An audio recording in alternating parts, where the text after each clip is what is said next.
고정관념에 사로잡히지 않는 참신한 안목과 열정, 때론 새로움을 창조하는 계기가 되곤 하죠. 농업의 성공 모델에서 우리 경제의 미래를 찾아보는 억대농부 이야기.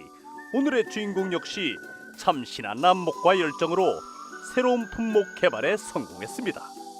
국내 최초로 딸기 와인을 생산한 선권수 씨입니다. 안녕하세요. 저는 충남 서산 해미에 귀농을 해서 농사를 짓고 있는 8년차 농부 선권수입니다. 저는 딸기 와인을 약 1년에 5만 병 정도 생산을 하고 있고요. 농장 규모는 약 5천 평 정도로 이루어져 있습니다. 충남 서산에서 딸기 농사를 짓는 선권수 씨는 귀농 8년 차입니다. 100세 시대에 정년 후 어떤 일을 할까 고민하던 중 귀농을 결심한 건데요.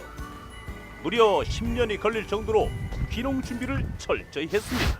저는 큰 대기업 건설회사에 약 30년 정도 근무를 하다가 퇴직 이후에 무엇을 할 것인가를 고민하다가 귀농을 하게 되었습니다. 저는 딸기를 작목으로 선택을 했는데 그 이유는 간단합니다. 딸기는 세계에서 우리나라 딸기가 가장 맛이 있고 수입이 되지 않는다는 겁니다. 즉 다시 말해서 FTA를 피해갈 수 있는 유일한 작목이 전 딸기라고 생각을 했기 때문에 전 딸기를 선택을 했습니다. 이제 우리 농장에는 체험객과 교육생들이 연간 약 5만 명 정도가 방문을 하고 있습니다. 체험객과 교육생들로 인해서 생산되는 매출 금액은 약 전체 매출 금액의 10% 정도를 차지하고 있는데 약 1억 정도를 차지하고 있습니다. 이곳이 바로 주인공 선권수 씨의 딸기 하우스. 지금의 딸기 농사를 짓기까지 그의 노력은 하루 이틀 만에 이루어진 것은 아니라는데요. 그럼 선권수 씨의 딸기 농사엔 어떤 비법들이 있을지 본격적으로 살펴볼까요? 저는 귀농 전에 딸기를 재배하기 위해서 직장에 다니면서 약 10년간 각 전국에 있는 유명한 딸기 농장을 다니면서 딸기에 관련된 공부를 약 10년간 준비를 했습니다. 저는 딸기가 유명하다는 논산 또는 진주, 그 다음에 하동, 그 다음에 그 사람들이 재배하는 딸기 농법 또는 그 사람들이 어떻게 재배하는지, 시기별로 무엇을 하는지를 꼼꼼히 챙기고 기록을 했습니다. 그리고 제가 이제는 귀농을 해도 되겠다라고 생각했을 때 제가 귀농을 하게 된 겁니다. 6동 2,000평 규모의 하우스는 귀 환경이 놀랍도록 깨끗했는데요.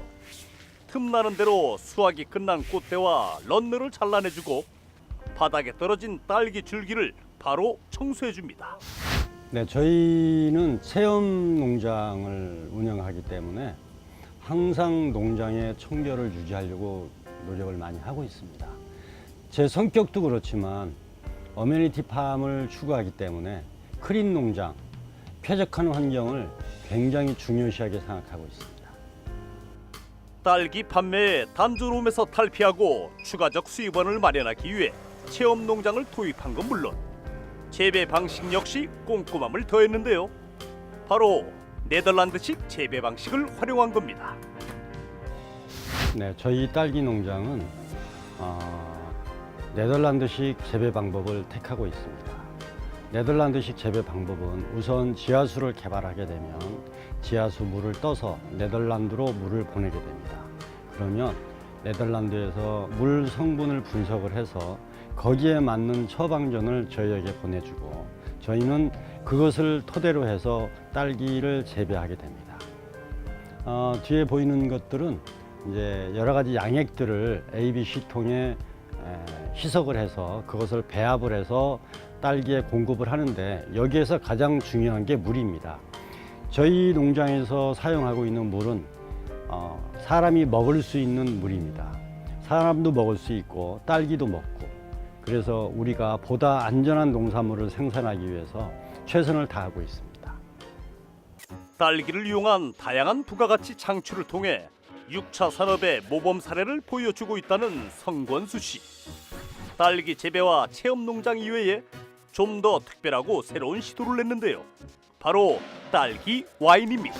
딸기가 초창기에는 굉장히 고가를 유지하지만 한참 쏟아져 나올 때는 아무리 생산을 많이 해도 인건비에도 미치지 못하는 금액의 거래가 됩니다. 그래서 이러한 문제를 어떻게 해결을 할까 고민하다가 딸기 와인을 개발하게 되었습니다.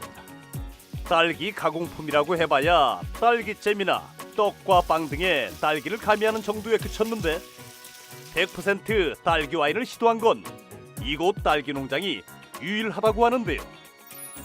와인에 대한 사전 지식이 없었던 터라 여러 번의 시행착오 끝에 딸기 와인 상품 생산에 성공한 성권수 씨.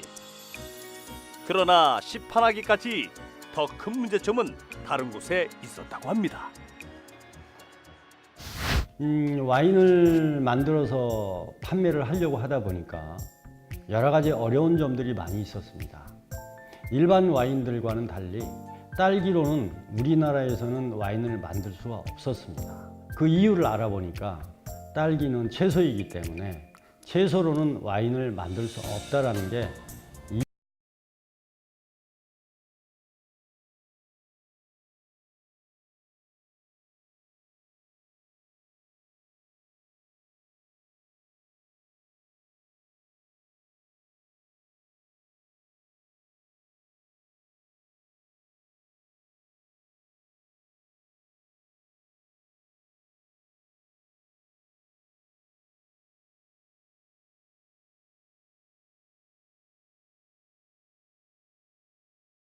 부지런한 성격은 다양한 시도로 이어지고 있는데요.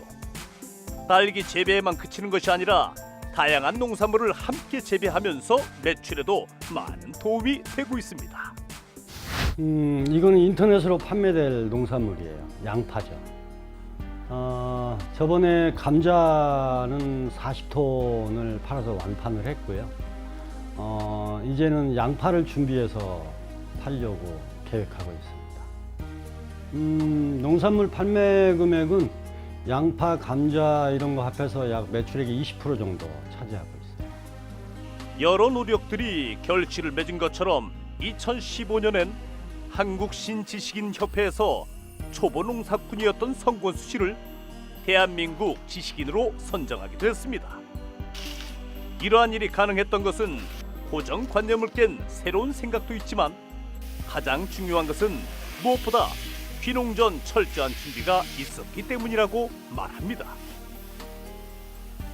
선권수 씨는 끊임없는 도전과 성과로 천안연암대 귀농 귀촌 현장 지도 교수로 위촉, 귀농을 희망하는 이들에게 멘토로서 자신의 노하우를 전수하고 있기도 합니다.